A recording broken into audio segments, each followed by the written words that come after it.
How's it going, viewers? Mr. Incredi-Brony's back and he's rolling with the punches, baby. Welcome to Incredi-Brony Reacts. We're going to be checking out a theory video, more specifically a Pixar theory by, well, Purely Pixar. Shoutouts to you, buddy. So, many months ago, I reacted to one of their videos explaining how The Incredibles and Monsters, Inc. are a connected universe, specifically. And you know what? It was a really well-detailed video, and I found it so plausible that, honestly, I wanted to react to another one. And it's been a while, but I just recently got this recommended from YouTube, so I just had to react to it. This is titled, The Events of Monsters, Inc. Were a Setup. And judging by the thumbnail, it seems that Roz is the one that started it all. I mean, judging by the fact that she was undercover and she is actually part of the CDA, and also her famous line, "I'm watching you, Wazowski, always watching."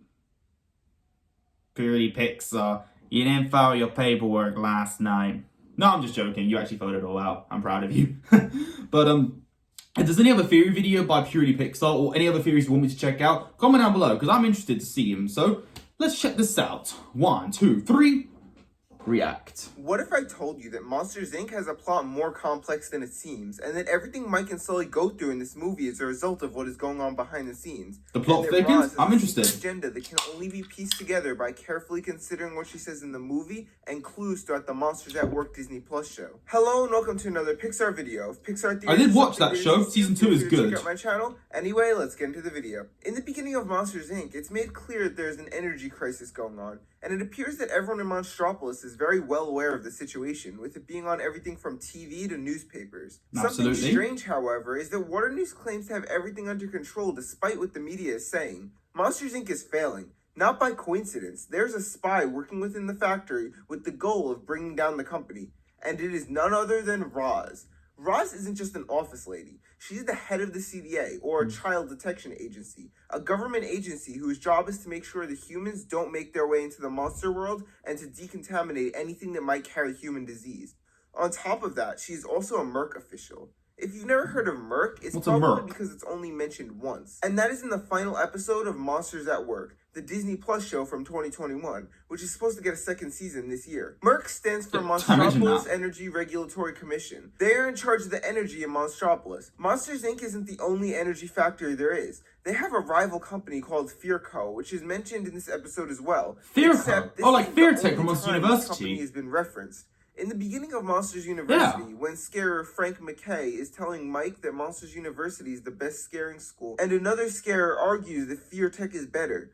FearTech is the school owned by FearCo, just as Monsters University Frank is McKay's owned voiced by by John Monsters, Krasinski. Inc., which is why their logos are similar. Monsters such as Johnny Worthington went on to work at FearCo. There's one other company that makes scare cards called Scream Industries. They aren't as important, though. Roz says that Merc will transfer all further needs to FearCo, putting Monsters, Inc. out of business.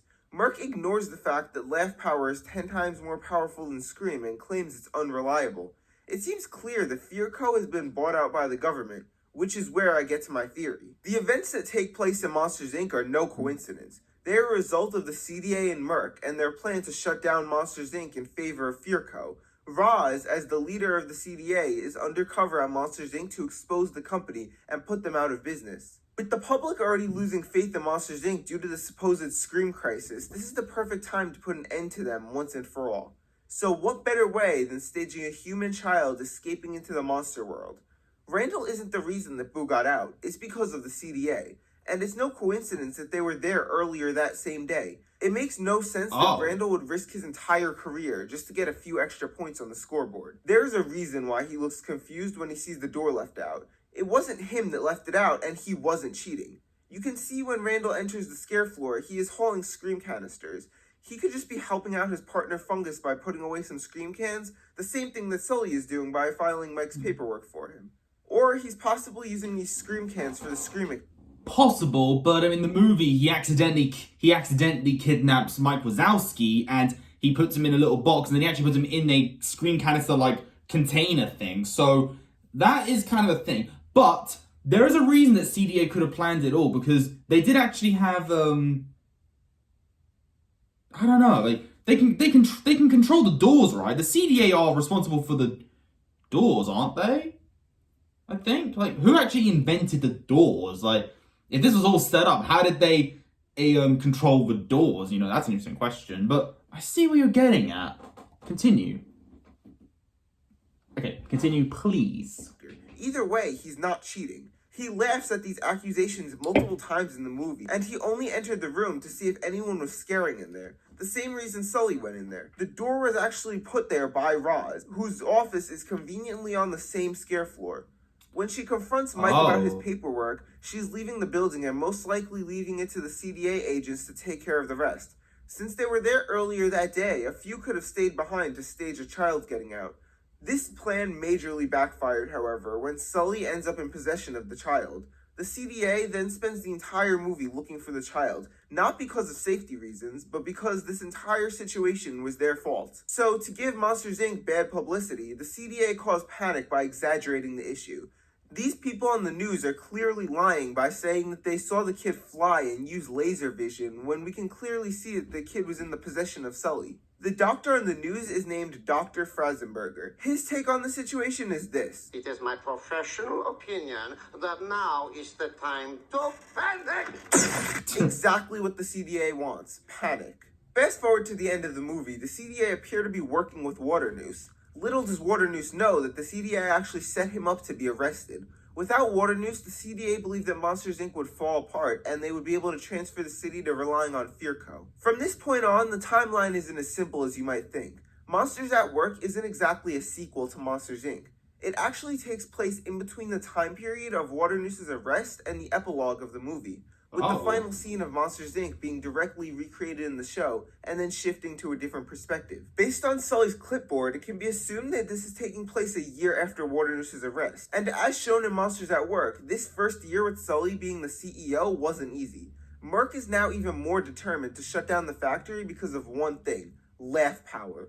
Roz, being a Merck official, says that Merck has decided that laugh power is unreliable, even though it is clear that it is much more powerful than scream power.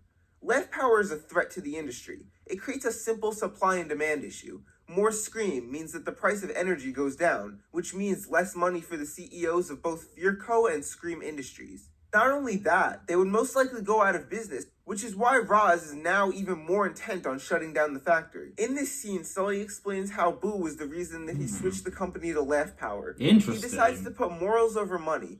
This all concludes at the end of Monsters Inc. when laugh power is saved, and according to this magazine, Monsters Inc. is still the #1 power company in Monstropolis. And with Season 2 on the way, this will finally pick up where Monsters Inc. left off, on a cliffhanger of nearly 22 years.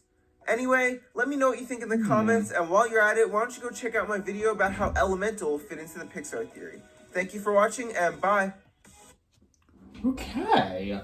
Wow, that's actually a very well detailed theory. I guess in a way I do find it kind of plausible to an extent, but yeah, I mean, I don't know if season 2 actually confirms your theory, buddy, but what I do know is I did actually like that. But my question is that why would FearCo try to sabotage MU in the first place? I understand they're like a rivalry team, but like, can you actually pay a government or some sort to actually try to frame you? I mean, the CDA, I mean, then again, Rose made it clear that she was undercover, and she clearly has tricks up her sleeve. The slug always leaves their tracks, and her being a slug. Well, actually, no, Mike calls her a garden snail for some reason, even though I'm pretty sure she looks more like a slug than anything. Okay, my point is, there's always tricks up the sleeve, so I can see where you're coming from. But like, if you're telling me that the whole event of the movie is because of the CDA, and Roz especially, then that's kind of unbelievable. Yeah. But wait, one last thing though. If Merck really wanted to shut down Monsters Incorporated, then why did they actually put the child back? Huh? Like, if they really wanted to give a bad reputation to MI, shouldn't they have kept the child, and then people would still think to shut down the factory because people think that they're toxic? You know? Like, I don't know. Like, that's just some questions here and there. Like, I'm sure you can answer them for me, purely Pixar, if that's interested. But if you, I don't even know when to watch this video. But either way, viewers, love you all, and I shall see you all in the next video. If you enjoyed this particular one, leave a like on it. Don't forget to subscribe if you're interested. Follow me on Instagram. And until then, stay positive, keep calm, stay safe, be incredible. And as always, Brony on. Peace.